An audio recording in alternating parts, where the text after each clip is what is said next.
we continue with what we have been doing, and the title of my sermon remains the same. हम जो करते जिन वचनों को देखते आ रहे हैं हम उसी को देखते आएंगे, और उसी लिए मेरे जो प्रचार का जो शीर्षक है वो भी वही रहेगा. Pray for a spirit of wisdom and of revelation. Pray for a spirit of wisdom and of revelation. ज्ञान और प्रकाश की आत्मा के लिए प्रार्थना करो. ज्ञान और प्रकाश की आत्मा के लिए प्रार्थना करो. Most of you might have heard about the Godhra riots that happened in 2002. आप में से बहुत सारे लोगों ने गोधरा जो दंगे हुए थे गोधरा में 2002 में, आपने उसके बारे में सुना होगा. Probably one of the most horrible communal riots the country has ever faced. शायद वो इस देश में हुए सबसे भयानक सांप्रदायिक दंगों में से एक था. The epicenter of these riots was Godhra, a place in Gujarat. इस दंगों का जो केंद्र था वो गोधरा करके एक जगह था जो गुजरात में है. Now during that time I was working for a bank in Ahmedabad. उन दिनों में मैं एक बैंक के लिए काम करता था गुजरात में, and Ahmedabad में, and the bank got a deal whereby we had to open salary accounts for some police forces located in many of these riot hit areas. तो उस समय बैंक को एक काम मिला, एक सौदा मिला जहां पर हमें पुलिस कर्मियों का अकाउंट खोलना था, और खासकर ऐसे जगहों पर जाकर खोलना था जहां जो दंगे से ग्रस्त जगह है वहां पर जाकर हमको इन अकाउंटों को खोलना था. So I was part of this team which was sent to different parts of Gujarat to open these accounts including Godhra. तो मुझे एक टीम का भाग बनाया गया, तो जिसको जाकर गुजरात के अलग अलग भागों में जाकर इन अकाउंटों को खोलना था, और इसके अंदर गोधरा भी शामिल था. And as we were going through the streets, the empty streets of Godhra that day, people would stare at us. हम जब उस दिन वो गोधरा के सड़कों पे से निकले जहां पर बहुत सारे लोग नहीं थे, वहां पर जो लोग भी थे वो हमें घूर रहे थे. But you know what? I was very confident. आपको पता है मैं बड़े आत्मविश्वास के साथ जा रहा था. It did not bother us much. हम ज्यादा चिंतित नहीं हुए इस बात को लेकर. You know why? आप जानते हो क्यों? Because we were going there on a police jeep with fully armed policemen. क्योंकि हम वहां पर एक पुलिस के जीप पर जा रहे थे जिनके सारे पुलिस कर्मियों के जो हाथों में वो हर प्रकार के शस्त्र से लैस थे. The power of the police gave us confidence. जो पुलिस का जो सामर्थ्य है उसने हमको आत्मविश्वास दिया. That's what power does to you, isn't it? और सामर्थ यही करता है हमारे जीवनों के अंदर. सामर्थ होता है तो हमें डर नहीं लगता है. Paul says that believers have God's power with them. पौलुस बोलता है कि विश्वासियों के साथ परमेश्वर का सामर्थ है. And knowing that will change our perspective about life and death and resurrection and eternity and everything in between. और ये जानना कि परमेश्वर का सामर्थ हमारे साथ है वो हमारे दृष्टिकोण को बदल देता है. जीवन के बारे में, मृत्यु के बारे में, अनंतता के बारे में, और इसके बीच में जितनी भी बातें हैं उनको देखने का जो हमारा नजरिया है वो बदल जाता है. Let me just read today's verse for you. मैं आज के उस आयत को मैं पढ़ूंगा एफेसियों के पहले अध्याय 19वें आयत से. Ephesians 1 and verse 19. And what is the immeasurable or surpassing greatness of his power toward us who believe, according to the working of his great might. और उसकी सामर्थ हम में जो विश्वास करते हैं कितनी महान है उसकी शक्ति के प्रभाव के उस कार्य के अनुसार. Now in verse 17, Paul prays to God the Father that he would give the Ephesians a spirit of wisdom and of revelation. 17वें आयत में पौलुस प्रार्थना करता है कि एफेसियों के विश्वासी एक ज्ञान और प्रकाश की आत्मा को प्राप्त करें. And here Paul says that when they receive a spirit of wisdom and of revelation, they will come to know something. और यहां पर पौलुस बोलता है कि जब इस आत्मा को यानी ज्ञान और प्रकाश की आत्मा को आप जब पाएंगे तो आप कुछ जानोगे. He says, you will know what is the surpassing greatness of his power toward us who believe. वो बोलता है कि तुम ये जानोगे कि विश्वासियों के प्रति उसकी सामर्थ कितनी महान है. So the emphasis is on knowing the surpassing greatness of God's power. तो यहां पर जो जोर डाला जा रहा है वो इस बात पर है कि ये जाने हम कि परमेश्वर की सामर्थ कितनी महान है.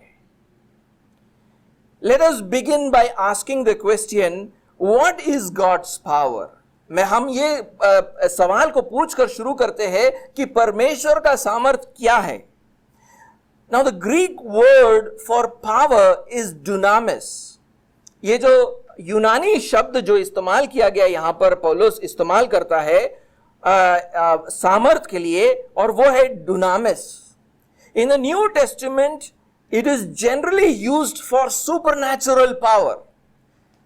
नए नियम के अंदर ये शब्द का इस्तेमाल किया जाता है अलौकिक सामर्थ के लिए. It is often translated as a miracle. अक्सर इसका अनुवाद जो है चमत्कार करके किया जाता है. It is a miracle working power. सच में इसके अंदर चमत्कार करने वाली सामर्थ है. And this power is used in the Bible as you read it in the New Testament. This power is used by both evil and good forces. लेकिन इस सामर्थ को नए नियम के अंदर देखते हैं कि दुष्ट और अच्छी ताकतें दोनों इसको इस्तेमाल करती है. For example, 2 Thessalonians chapter 2 and verse 9 talks about satanic powers exercised by the man of lawlessness. दूसरे तेसलोनिका का दूसरा अध्याय 9वें आयत के अंदर यह बताया गया है कि कैसे पाप का पुरुष शैतानी सामर्थ्यों का इस्तेमाल करता है. 2 Peter chapter 2 verse 11 talks about angelic powers. दूसरे पत्रस और उसके दूसरा अध्याय 11वें आयत के अंदर स्वर्गदूतों के सामर्थ की बात होती है. But here in Ephesians chapter 1 and verse 19 we are talking about God's power. लेकिन यहां पर एफेसियों के पहले अध्याय 19वें आयत के अंदर यहां पर परमेश्वर के सामर्थ के बारे में बात हो रहा है. And God's power is a function of the Holy Spirit. परमेश्वर का जो सामर्थ है वो पवित्र आत्मा का कार्य है. And that is why this word power, dunamis, is very closely linked to the Holy Spirit. उसीलिए ये जो शब्द है सामर्थ, dunamis जो बोला, वो उसको पवित्र आत्मा से जोड़ा जाता है अक्सर. That is why in Ephesians chapter 3 and verse 16 Paul talks about power through his spirit. उसीलिए एफेसियों के तीसरे अध्याय 16वें आयत में पौलुस आत्मा से पाने वाली सामर्थ के बारे में बात करता है. Even in Romans chapter 15 and verse 13 he talks about the power of the Holy Spirit. वो रोमियो के 15वें अध्याय 13वें आयत में पवित्र आत्मा की सामर्थ की बात करता है. And in both these places the word is the same, dunamis. और इन दोनों जगहों पर जो शब्द का इस्तेमाल किया है वो है dunamis. But in Ephesians chapter 1 and verse 19 Paul wants us to know the surpassing greatness of God's power. लेकिन एफेसियों के पहले अध्याय 19वें आयत में पौलुस चाहता है कि हम परमेश्वर के उस महान सामर्थ के बारे में जानें. According to the working of his mighty strength, जो उसके प्रभावशाली शक्ति के अनुसार है. Now the word strength there, वो वो जो शब्द का इस्तेमाल किया गया वहां पे शक्ति, it is synonymous with the earlier word which he uses, power. और वो पहले इस्तेमाल किए गए शब्द सामर्थ का पर्यायवाची है. So he says you must know the surpassing greatness of God's power according to the working of his mighty strength. So the power and strength are the same. यहां पर बोला जा रहा है कि तुम जानो कि परमेश्वर के उस महान सामर्थ के बारे में, और फिर सामर्थ, और फिर बोलता है कि जो उस प्रभावशाली शक्ति के अनुसार है. शक्ति, तो ये सामर्थ और शक्ति दोनों एक ही शब्द है, एक ही मतलब है. And probably that is why the King James Version says working of his mighty power instead of saying working of his mighty strength. इसीलिए ये जो किंग जेम्स वर्जन है वो बोलता है कि प्रभावशाली सामर्थ के अनुसार के बदले वो बोलता है कि जो उसके प्रभावशाली सामर्थ के अनुसार है, ना कि वो बोलता है जो उसके प्रभावशाली शक्ति के अनुसार है. And this word strength is now qualified by the word mighty. और ये जो शब्द है शक्ति, उसको उसकी विशेषता बताई जाती है ये बोलकर कि वो एक प्रभावशाली शक्ति है, प्रभावशाली शक्ति है. The word mighty refers to the intensity of that strength or power of God. यहां पर ये जो शब्द इस्तेमाल किया गया है प्रभावशाली, वो परमेश्वर के शक्ति के तीव्रता को बताता है. That is why the Net translation says the exercise of his immense strength. उसीलिए एक दूसरा अनुवाद कहता है कि जो उसके विशाल शक्ति के अनुसार है. God has exercised his mighty, immense strength or power. परमेश्वर ने अपने प्रभावशाली विशाल सामर्थ या शक्ति का इस्तेमाल किया है. But God has not always used his mighty immense strength. लेकिन परमेश्वर हमेशा से इस प्रकार का शक्ति या सामर्थ का इस्तेमाल करता हुआ नहीं आया है. The context says that God used this power to resurrect Jesus from the dead. वो बोलता है कि परमेश्वर ने इस सामर्थ और शक्ति का इस्तेमाल किया यीशु को मरे हुओं में से जिलाने के लिए. Read Ephesians chapter 1 and verse 20. एफेसियों का पहले अध्याय 20वें आयत को पढ़े. Which he worked in Christ when he raised him from the dead and seated him at his right hand in the heavenly places. 20वें आयत में लिखा है वो शक्ति जो उसने मसीह में किया कि उसको मरे हुओं में से जिलाकर स्वर्गीय स्थानों में अपनी दाहिनी ओर बिठाए. So God's greatest strength was not exercised at creation or when he sent Noah's flood or when he liberated Israel from Egypt or when he divided the Red Sea or when he made when he fed the Israelites with food in the wilderness or when he made the Jordan River stop. परमेश्वर ने अपनी सबसे महान शक्ति का इस्तेमाल ना सृष्टि के समय पे किया, ना नूह के प्रलय के समय किया, ना इज़राइल को मिस्र से छुटकारा दिलाने के लिए किया, ना लाल समुद्र को बांटने के लिए किया, ना जंगल में इज़राइल को खाना देने के लिए दिया, ना यॉर्दन का नदी रोकने के लिए किया. Neither is God's strength exercised in a tsunami or an earthquake or a cyclone. परमेश्वर का जो सबसे बड़ी शक्ति है, ताकत है, ना उसने कोई सुनामी में इस्तेमाल किया, ना कोई भूकंप में इस्तेमाल किया, ना कोई तूफान में इस्तेमाल किया. His greatest strength was exercised when he resurrected Jesus from the dead. उसके सबसे बड़ी सामर्थ का इस्तेमाल किया जब उसने यीशु मसीह को मरे हुओं में से जिलाया. That is why Paul calls it surpassing greatness of God's power. उसीलिए पौलुस वहां पर बोलता है परमेश्वर का कितना महान सामर्थ। दूसरा हिंदी का जो करेक्ट अनुवाद है वो होना चाहिए अतुलनीय रूप से महान, अतुलनीय रूप से महान। द वर्ड सरपासिंग, वहां पर जो शब्द का इस्तेमाल किया गया है अतुलनीय, it means to exceed or transcend anything that he has done in the past। वहां पर जो ये शब्द है अतुलनीय, उसका मतलब है कि इतिहास में कभी ऐसी ताकत का इस्तेमाल नहीं हुआ है। इट वॉज अनप्रेसिडेंटेड, वो बिल्कुल बेमिसाल ताकत या शक्ति थी। The greatness of God's power used at the resurrection of Jesus was unprecedented. परमेश्वर का जो सामर्थ और शक्ति जो उसने यीशु मसीह को जिलाने में इस्तेमाल किया वो बिल्कुल बेमिसाल था। The use of God's power in Noah's flood, in the 10 plagues in Egypt, dividing the Red Sea are all excellent।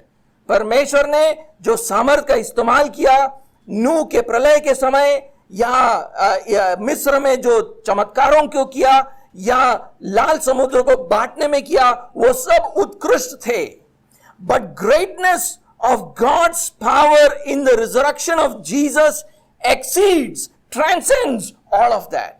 लेकिन परमेश्वर ने जो सामर्थ इस्तेमाल किया यीशु मसीह को मरे हुओं में से जिलाने के लिए, वो कहीं ज्यादा अधिक है, वो उससे ज्यादा ऊंचा है। God's power is greatest in the resurrection of Jesus। ये परमेश्वर का जो सामर्थ है वो सबसे महान है यीशु मसीह को मृत्यु से जिलाने में। And through that power every believer is resurrected from death। और उसी सामर्थ से हर एक विश्वासी को मरे हुओं में से जिलाया जाता है। The Bible says we were dead in our transgressions and sins। Bible बोलता है कि हम सब हमारे अपराधों और पापों के कारण मरे हुए थे। But Christ died for our sins on the cross 2000 years back। लेकिन यीशु हमारे पापों के लिए क्रूस पर मरा 2000 साल पहले। He became our substitute, वो हमारा प्रतिनिधि बना। And our sins were forgiven, और हमारे पापों की क्षमा हुई। Then God exercised His mighty strength, His surpassingly great power to raise Jesus from the dead। और फिर परमेश्वर ने अपने उस महान ताकत, परमेश्वर ने अपनी प्रभावशाली शक्ति, अतुल्य सामर्थ का इस्तेमाल करके यीशु मसीह को मृत्यु से जिलाया। And this strength or power is the strength or power of the Holy Spirit। और ये शक्ति और सामर्थ ये पवित्र आत्मा की शक्ति और सामर्थ है। That is why in Romans chapter 8 and verse 11 it's written that the Spirit of God raised Jesus from the dead। उसीलिए रोमियो के 8वें अध्याय में और 11वें आयत में लिखा है परमेश्वर की आत्मा ने यीशु को मरे हुओं में से जिलाया। And when we sinners put our faith in the death, burial and resurrection of Jesus, we become united to Jesus। जब हम हमारा विश्वास यीशु मसीह के मरने पर, उसके गाड़े जाने पर, उसके पुनरुत्थान के ऊपर रखते हैं तो हम उसमें हो जाते हैं, हम उसमें हो जाते हैं। And his death becomes our death। उसकी मृत्यु हमारी मृत्यु हो जाती है। His burial becomes our burial। उसका गाड़े जाना हमारे गाड़े जाने के बराबर है। His resurrection becomes our resurrection। उसका पुनरुत्थान हमारा पुनरुत्थान हो जाता है। And our baptism symbolically presents this। और बपतिस्मा इस सत्य को दिखाता है। At baptism we confess the death, burial and resurrection of Jesus। बपतिस्मा के दौरान हम यीशु मसीह के मरने के और उसके गाड़े जाने और उसके पुनरुत्थान की गवाही देते हैं। And then we are immersed in the water and we rise up। और फिर हमें पानी के अंदर डुबोया जाता है और फिर हम पानी में से निकल कर आते हैं।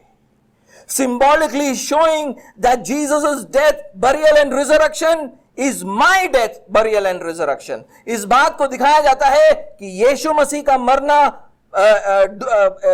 दफनाए जाना और जी उठना वो मेरे मरने और मेरे दफनाए जाने और मेरे उठने के समान है. Paul says these things in Colossians chapter 2 and verse 12. पौलुस इसी बात को कोलोसियों के दूसरे अध्याय और उसके 12वें आयत में कहता है. जरा इसको देखें. Colossians chapter 2 and verse 12. कोलोसियों का दूसरा अध्याय 12वां आयत.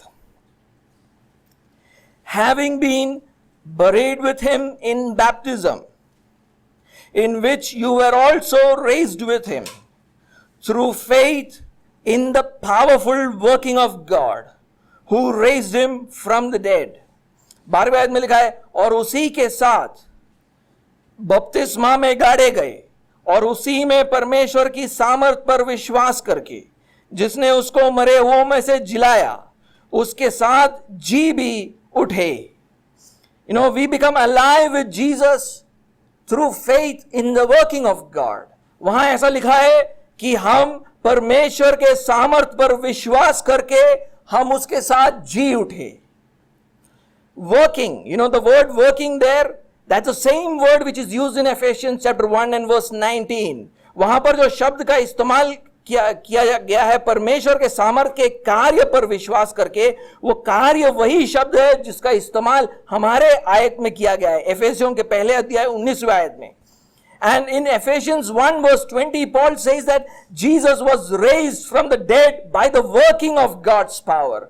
और पौलुस वहां पर कहता है कि यीशु मसीह को परमेश्वर के प्रभावशाली शक्ति के कार्य के अनुसार मसीह को मरे हुओं में से जिलाया गया. And we believe it. हम उसके ऊपर विश्वास करते हैं.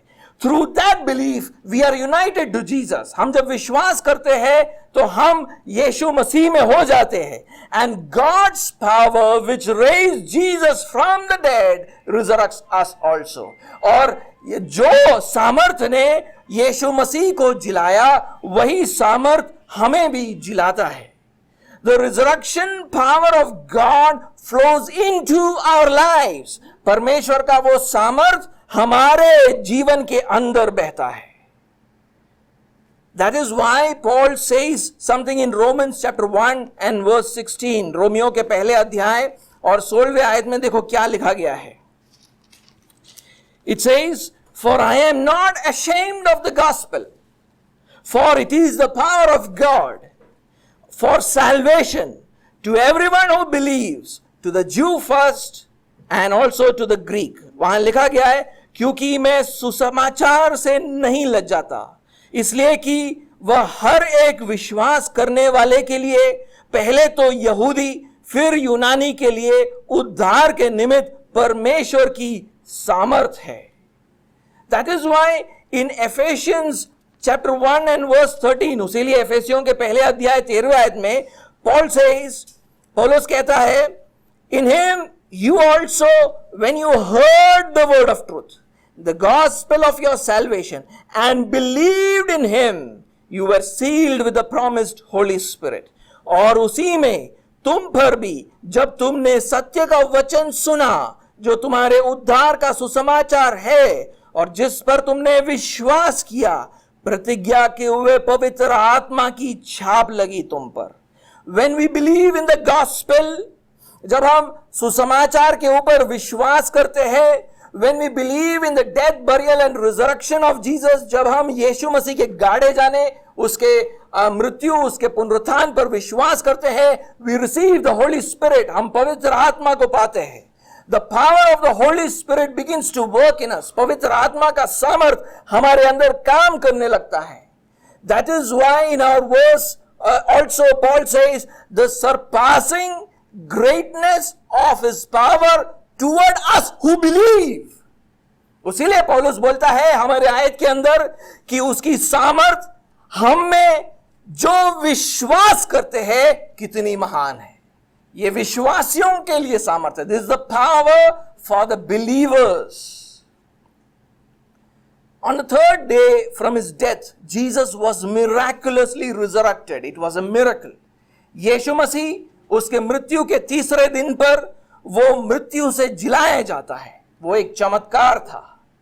But often we do not realize that our conversion is a miracle.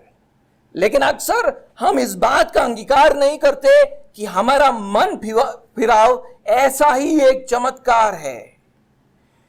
Now some of us have great conversion testimonies. हम में से कुछ लोगों के जो मन फिराव की गवाहियां हैं वो बिल्कुल जबरदस्त है। We lived sexually immoral, idolatrous lives, but when we believed in Jesus, our lives were transformed.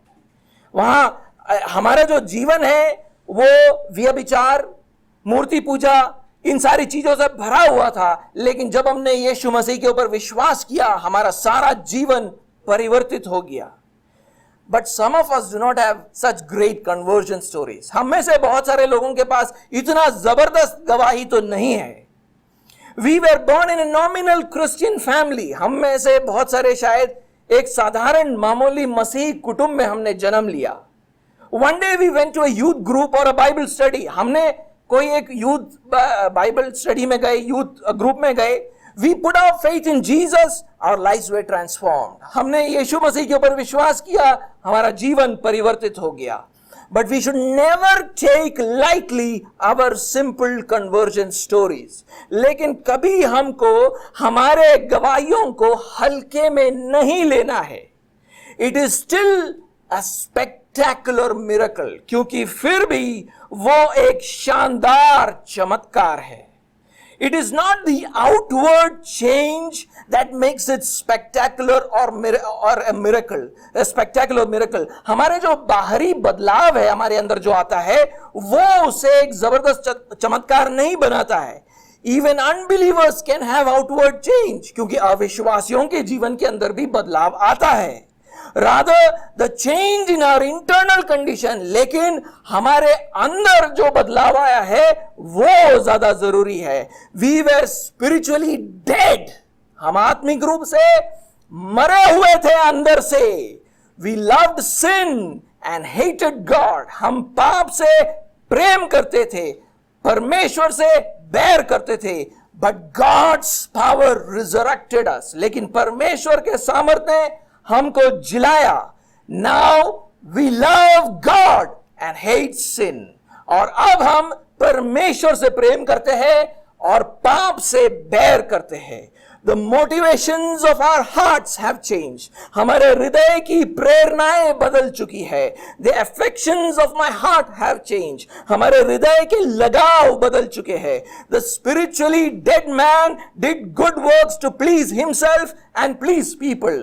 जो मरा हुआ व्यक्ति था वो अच्छे कामों को करता था ताकि वो लोगों को और अपने आप को खुश कर सके। But this resurrected man does good works because he wants to please God who has given him the salvation. लेकिन जो जिलाया हुआ व्यक्ति है वो अच्छे कामों को इसलिए करता है क्योंकि वो परमेश्वर को प्रसन्नित करना चाहता है जिसने उसे उद्धार दिया। He wants to become more like Jesus Christ. वो यीशु मसीह की तरह बनना चाहता है। That is why it is a miracle by the working of God's power. इसीलिए ये एक चमत्कार है। The miracle happened in your heart. वो जो चमत्कार है वो हमारे हृदयों के अंदर हुआ है। Now the surpassingly great power of God continues to work in our lives today. और वो जो परमेश्वर का सामर्थ है, अतुलनीय रूप से जो महान है, वो आज हमारे जीवनों के अंदर काम कर रहा है। It continues to strengthen my inner man. वो भीतरी मनुष्य को बलवंत बनाता है। Let me read for you Ephesians chapter 3 and verse 16. एफेसियों का 3रा अध्याय और 16वां आयत। It says that according to the riches of his glory, he may grant you to be strengthened with power through his spirit in your inner being. वो बोलता है कि वह अपनी महिमा के धन के अनुसार तुम्हें यह दान दे कि तुम उसकी आत्मा से अपने भीतरी मनुष्यत्व में सामर्थ्य पाकर बलवंत होते जाओ. So it is continuing to strengthen my inner man, that same power. वो सामर्थ मेरे अंदरूनी मनुष्य, भीतरी मनुष्य को बलवंत बनाता है. It is mightily working within me. ये सामर्थ हमारे अंदर प्रभाव डालती है. Let's read Colossians chapter 1 and verse 29. कोलोसियों का पहला अध्याय और 29वां आयत देखें. For this I toil, struggling with all his energy, that he powerfully works within me. वो बोलता है इसी के लिए मैं उसकी उस शक्ति के अनुसार जो मुझ में सामर्थ के साथ प्रभाव डालती है, तन मन लगाकर परिश्रम भी करता हूं. So this working of the mighty power of God is in us. परमेश्वर की ये जो प्रभावशाली शक्ति है वो हमारे अंदर काम कर रही है. And it begins to manifest in various ways. और वो हमारे कार्यों के अंदर दिखना शुरू होता है. It gives the believers the power to witness about the resurrected Jesus. ये जो हमारे हृदय के अंदर जो सामर्थ बसा हुआ है वो हमें ताकत देता है कि उस पुनरुत्थान पाए हुए यीशु मसीह की गवाही दे पाओ. Jesus promised that in Acts chapter 1 and verse 8, और यीशु मसीह ने इसकी प्रतिज्ञा की थी प्रेरितों के कृत्य 8वें आयत में. Let's just read it. Acts chapter 1 and verse 8. प्रेरितों का कृत्य पहला अध्याय 8वां आयत. But you will receive power when the Holy Spirit has come upon you, and you will be my witnesses in Jerusalem and in all Judea and Samaria and to the end of the earth. परंतु जब पवित्र आत्मा तुम पर आएगा तब तुम सामर्थ पाओगे और यरूशलेम और सारे यहूदिया और सामरिया में और पृथ्वी के छोर तक मेरे गवाह होंगे. And we see that it is getting manifested in the lives of the apostles. और हम देखते हैं कि यही सामर्थ प्रेरितों के जीवन के अंदर काम कर रहा था. Let's turn to Acts chapter 4 and verse 33. प्रेरितों का कृत्य 4था अध्याय और 33वां आयत. And with great power the apostles were giving their testimony to the resurrection of the Lord Jesus, and great grace was upon them all. प्रेरित बड़ी सामर्थ से प्रभु यीशु के जी उठने की गवाही देते रहे और उन सब पर बड़ा अनुग्रह था. The same power was helping Paul to be a minister of the gospel to the Gentiles. यही सामर्थ पौलुस को मदद कर रहा था कि वो अविश्वासियों के बीच में सुसमाचार को ले जा पाए. I want you to read Ephesians chapter 3 and verse 6 and 7. Ephesians chapter 3 verse 6 and 7. 6वां और 7वां आयत एफेसियों के 3रे अध्याय का. This mystery is that the Gentiles are fellow heirs, members of the same body, and partakers of the promise in Christ Jesus through the gospel. Of this gospel I was made a minister according to the gift of God's grace, which was given me by the working of his power. यहां पर ऐसा लिखा गया है कि अर्थात यह कि मसीह यीशु में सुसमाचार के द्वारा अन्य जाति के लोग मिरास में साझी और एक ही देह के और प्रतिज्ञा के भागी है. मैं परमेश्वर के अनुग्रह के उस दान के अनुसार जो उसकी सामर्थ के प्रभाव के अनुसार मुझे दिया गया है उस सुसमाचार का सेवक बना. And the same power also worked miracles through him when he preached the gospel. और वही सामर्थ ने जब वो प्रचार करता था उसके द्वारा चिन्ह और चमत्कारों को किया. Romans chapter 15 and verse 18 and 19. Romeo का 15वां अध्याय और उसका 18वां और 19वां आयत. Romans chapter 15 and verse 18 and 19. For I will not venture to speak of anything except what Christ has accomplished through me, to bring the Gentiles to obedience by word and deed, by the power of signs and wonders, by the power of the Spirit of God, so that from Jerusalem and all the way around to Illyricum, I have fulfilled the ministry of the gospel of Christ.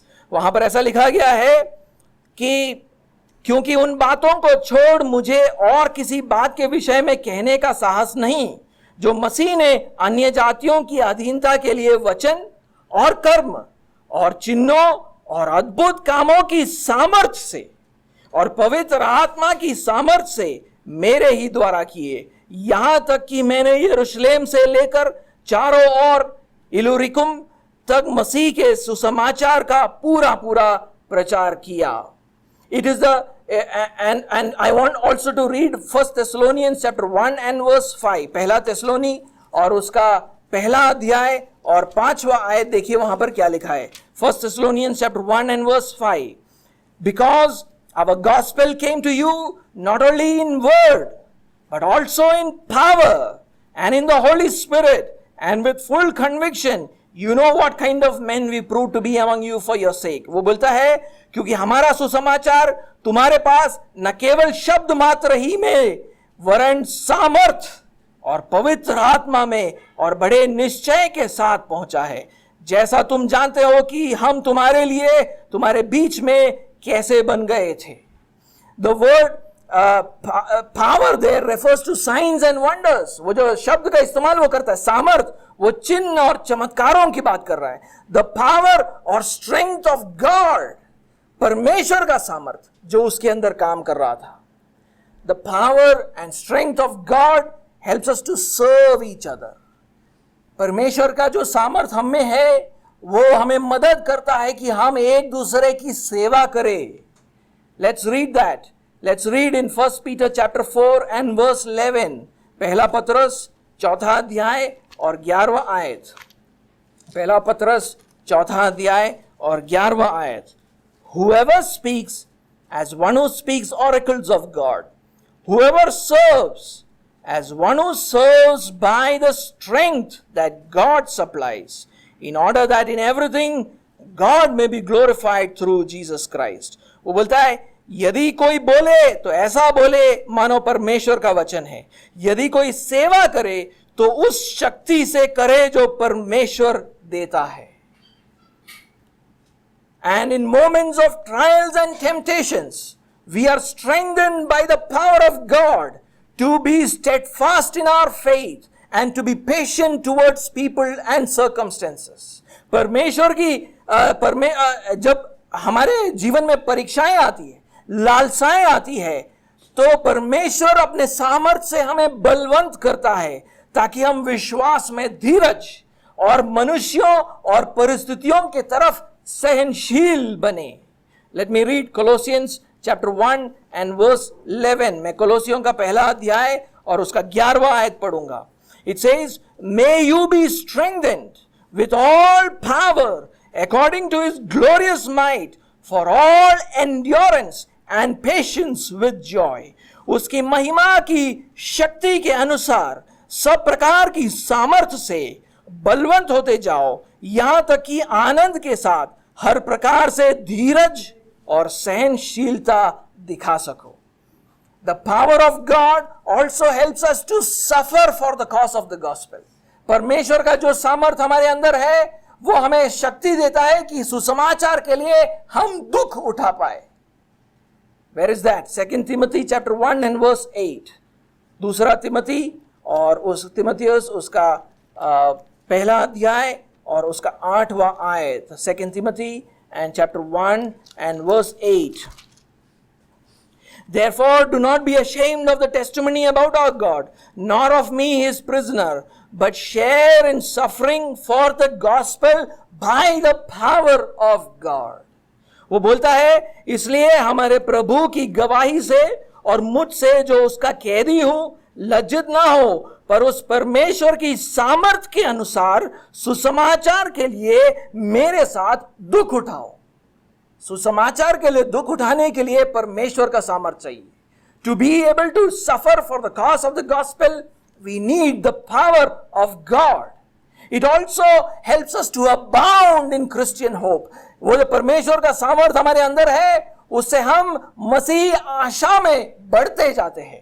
Romans 15 and verse 13, Romeo का 15वां आयत और उसका 15वां अध्याय और उसका 13वां आयत।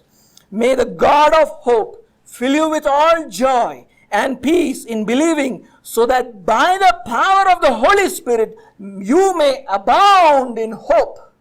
वो बोलता है परमेश्वर जो आशा का दाता है तुम्हें विश्वास करने में सब प्रकार के आनंद और शांति से परिपूर्ण करे, कि पवित्र आत्मा की सामर्थ से तुम्हारी आशा बढ़ती जाए।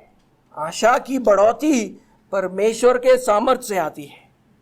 We just learned that it is the inward change in us which shows the working of God's power is a miracle. अभी हमने सीखा कि हमारे अंदर जो बदलाव आता है वही इस बात को दर्शाता है कि परमेश्वर ने कैसा चमत्कार हमारे अंदर किया है। But that does not mean that our outward changes are not important. लेकिन उसका मतलब ये नहीं कि हमारे जो बाहरी जो बदलाव आता है वो महत्वपूर्ण नहीं है, because our inward change gives testimony about our because our outward change gives testimony about our inward change. क्योंकि हमारे जो बाहर की जो बदलाव है वो इस बात की गवाही देती है कि हमारे अंदर क्या हुआ है ना? If we have experienced true inward change, then we will be able to witness about the resurrected Jesus. अगर हमारे अंदर सच में बदलाव आया है तो हम यीशु मसीह के गवाही दे पाएंगे। We will be able to share the gospel with unbelievers. हम अविश्वासियों के साथ सुसमाचार को बांट पाएंगे। We will be able to endure in faith during times of trials and temptations. हम परीक्षाओं के समय, लालसाओं के समय हम धीरज और सहनशीलता रख पाएंगे। We will be able to suffer for the gospel. हम सुसमाचार के लिए दुख उठा पाएंगे। We will be able to put our hope in heavenly things. हम स्वर्गीय बातों के ऊपर आशा रख पाएंगे। All these outward changes give us an assurance about our salvation. ये बाहर की जो बातें हैं वो हमें एक आश्वासन देता है हमारे उद्धार के बारे में। Many people have this question. बहुत सारे लोगों का ये सवाल है, Am I really saved? लोग अगर पूछते कि क्या मैंने सच में उद्धार पाया है? Am I a genuine believer? क्या मैं सच्चा विश्वासी हूं? If you can see these signs in your life, it shows that the power of God is working in your life. अगर आप इन चिन्हों को आपके जीवन के अंदर देखते हो तो इसका मतलब है कि परमेश्वर का सामर्थ आपके अंदर काम कर रहा है। And these changes came into your life through faith in the gospel. ये बदलाव आपके जीवन में इसलिए आया है क्योंकि आपने सुसमाचार के ऊपर विश्वास किया है। So be assured of your salvation. तो इसीलिए आपके उद्धार को लेकर आप आश्वस्त रहिए। The surpassing greatness of God's power is working in our lives today. परमेश्वर का जो अतुलनीय महान सामर्थ है वो हमारे जीवनों के अंदर आज काम कर रहा है। It will also do a great work in the future. वो भविष्य में भी एक बड़े काम को करेगा। It will fulfill our redemption. हमारे छुटकारे को पूर्ण करेगा। It will complete our salvation. हमारे उद्धार को वो पूरा करेगा। When Jesus comes back, it will resurrect our dead bodies just as it resurrected Jesus from the dead. जब यीशु मसीह आएगा तो हमारे मृत शरीरों को, हमारे नश्वर शरीरों को यीशु मसीह को जैसे जिलाया वैसे वो हमारे शरीरों को भी जिलाएगा। In Ephesians chapter 1 and verse 22, Paul says that this power of God put all things in subjection under the feet of Jesus. एफेसियों का पहला अध्याय 22वां आयत कहता है, पौलुस कहता है कि सब कुछ यीशु मसीह के पांवों के तले कर दिया गया इस सामर्थ के कारण। Let's read it. Ephesians chapter 1 and verse 22. एफेसियों का पहला अध्याय 22वां आयत। And he put all things under his feet and gave him as head over all things to the church. It says by this power all this has happened. वो बोलता है और सब कुछ उसके पांवों के तले कर दिया गया। इस सामर्थ के कारण सारी चीजें आज यीशु मसीह के पांवों के नीचे है। And in Philippians chapter 3 and verse 21, Paul says that by the same power which put all things under the feet of Jesus, our mortal bodies will transform into a glorious body at the second coming of Jesus. We will have the same kind of glorious body as Jesus, an imperishable and immortal body. फिलिपियों का तीसरा अध्याय 21वां आयत कहता है कि वही सामर्थ जिसके द्वारा सारी चीजों को यीशु मसीह के पांवों के तले किया गया, वही सामर्थ हमारे नश्वर शरीरों को महिमामय शरीर देगा, और वो होगा यीशु मसीह के दूसरे आगमन पर। यीशु मसीह का जैसा महिमामय शरीर होगा वैसा हमारा शरीर होगा, एक नश्वर और अनंत शरीर। Let's just read that, Philippians chapter 3 and verse 21। फिलिपियों का तीसरा अध्याय और 21वां आयत क्या कहता है वहां पर? Who will, Jesus Christ will transform our lowly body to be like his glorious body by the power that enables him even to subject all things to himself. वो बोलता है वह अपनी शक्ति के उस प्रभाव के अनुसार जिसके द्वारा हम सब वस्तुओं को अपने वश में कर सकता है, हमारे दीनहीन देह का रूप बदलकर अपनी महिमा की देह के अनुकूल बना देगा। After we receive this glorious body, we will spend eternity in God's presence. इस महिमामय शरीर को पाने के बाद हम अनंतता परमेश्वर के उपस्थिति में होंगे। There will no longer be any death. उसके बाद ना कोई मृत्यु होगा। There will be no longer any mourning or crying or pain. उसके बाद ना शोक होगा, ना विलाप होगा, ना पीड़ा होगी। Knowing these things will change our life here on earth. इन चीजों को जानने से हमारे यहाँ का जीवन बदलेगा। We will not be afraid of taking the right kind of risk in life. हमें डर नहीं लगेगा कि इस दुनिया में हमें कुछ उचित चीजों को हम करें, उचित खतरों को हम अपने जीवन में उठाए। We will be more bold. हम और साहसी होंगे। We will be confident of going as a missionary to Iran. शायद हमारे अंदर वो एक बल आ जाएगा कि हम ईरान में मिशनरी बनकर जाए। We will be confident to work against human trafficking despite threats from the mafia, from the underworld, from powerful people. जो लोग स्त्रियों को, बच्चियों का व्यापार करते हैं, उनके खिलाफ हम खड़े हो पाएंगे, भले हमें वो धमकी दे, ताकतवर लोग हमें धमकी दे। They will not scare us. वो हमें डरा नहीं सकते हैं। Sickness, plagues, pandemics will not make us despair. बीमारियां, महामारियां हमें डरा नहीं सकती है, हमें निराश नहीं कर सकती है। War-like situations in this nuclear-armed neighborhood will not make us anxious. लेकिन हमारे पड़ोस में परमाणु युद्ध का खतरा हमें चिंतित नहीं कर सकता है। Because we are not afraid of death. क्योंकि हमें मृत्यु से डर नहीं लगता है। Because the surpassingly great power of God is working in us. क्योंकि परमेश्वर का वो अतुलनीय सामर्थ हमारे अंदर काम कर रहा है। All of us need to know more about this power of God so that our lives can become like that. हमें ये परमेश्वर के सामर्थ को जानना है ताकि हमारा जीवन ऐसा हो। And that is why, like Paul, we need to pray to God. God, give us a spirit of wisdom and of revelation. उसीलिए हमें पौलुस की तरह प्रार्थना करना है, हे परमेश्वर तू मुझे ज्ञान और प्रकाशन की आत्मा दे। Because through that ability we will come to know the surpassing greatness of God's power toward us who believe. क्योंकि उस आत्मा के द्वारा हम ये जान सकते हैं कि उसकी सामर्थ हम में जो विश्वास करते हैं कितनी महान है।